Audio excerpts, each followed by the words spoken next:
Раиса Боровикова маленьким партизанам Великой Отчины войны присвячается. Притихли стоми звонкие поляны, у гушчары заглух апошні бой. По вузкой стежцы крошаць партизаны, а краць хлеба дзеляць між собой. А за імі хлопчык сціснуў вусны упарта, трымае моцную зброю, аўтамат. Разведчик ён и на заданне завтра отправится на досвідку Марат. Цвіце чабор, у поле спее жыта. Прыемна сцежкай роснаю ісці. Яшчэ не ўсё Маратам перажыта, яшчэ не зведу многага ў жыцці. Нядаўна марыў аб сябрах, аб школе, аб будучым, дзе думкамі вітаў. Ці мог ён думаць, што такое гора, а прыняцца на мілы родны край? Ідзе хлопчук, на сонца паглядае.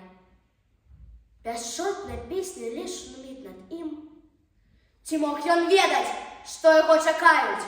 Ці мог адчуць, што вораг побач з ім? Спяваюць птушкі, шапацяць рамонкі, у голі рыжых выцвелых асін так бесклапотна песцяцца лавёркі. І раптам стой! Целікасовасы! Схапілі, павялі да крайняй хаты. Няўжо не ўбачыць хлопчыку зямлі? Той, за якую гінулі салдаты, той, дзе да полі гонкія раслі. Маўчаў хлапчук.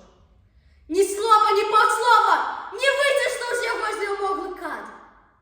Пред позіркам плылі. Матуля, школа! Яны малілі. Падрывай, Марат! Так і загінуў. Красавала жыта, цвіла прырода ў сонечных вянках. Яшчэ не ўсё Маратам перажыта. Ён будзе крочыць, як жывы ў вяках.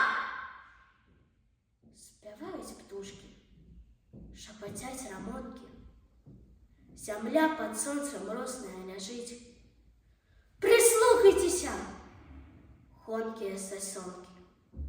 Тут недзе хлопчык сцежкаю бяжыць.